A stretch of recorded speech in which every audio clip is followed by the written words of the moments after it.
The Queen is facing losing one of her overseas realms as Barbados continues to take steps towards becoming a republic by the end of the year. Last year, the Caribbean country's government expressed its desire to become a republic by its 55th anniversary of independence from the UK, falling on November 30, 2021. And it appears to be preparing the ground to gain independence from the Queen ahead of the fast-approaching deadline. Barbados Governor-General Dame Sandra Mason, who represents Her Majesty in the country, has been nominated to be the first president of Barbados when the Caribbean island moves to become a republic. The nomination was revealed by Barbados Prime Minister Mia Motley during an address to the country last weekend. In her speech, Ms. Motley explained the government wanted to appoint a Bayan, such as Dame Sandra, as the country's next head of state. The nomination of the current Governor-General will need to be subjected to the vote of the country's House of Assembly and the Senate to be confirmed. Ms. Motley told Barbados, "I am happy to report to the people of this nation today, that Her Excellency Dame Sandra Mason has consented to my government nominating her, at the appropriate time, to be the first president of this nation.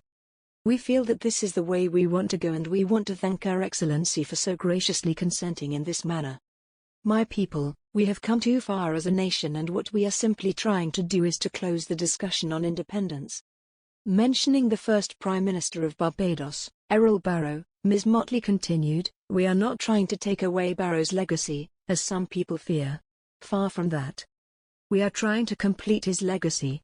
We are trying to finish what he would have wanted to finish, if circumstances allowed him in 1966.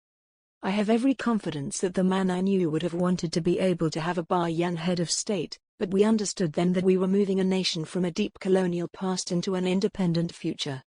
In her speech, Ms. Motley also stated ditching the crown will not force the nation to make any changes in its name, flag or pledge. She said, "There is no change to the flag. There is no change to the name of Independence Day, there is no change to the name of Barbados. Barbados is Barbados. We're not the Commonwealth of Barbados, we're not the Republic of Barbados, Barbados is Barbados. We are also not changing our pledge." The Prime Minister also spoke of the possibility of modernizing Barbados' constitution, once the island settles into its new status of republic. She said, "We feel that if we are going to have a new constitution, eventually, that is going to reflect who we are in the third decade of the 21st century, rather than who we are in the middle of the 20th century, that should be first and foremost guided by the kind of person that we want to be and the kind of people. Not legal language, not justiciable language, but a charter, a set of pledges and promises as Barbadians to each other, no more than 2 or 3 pages."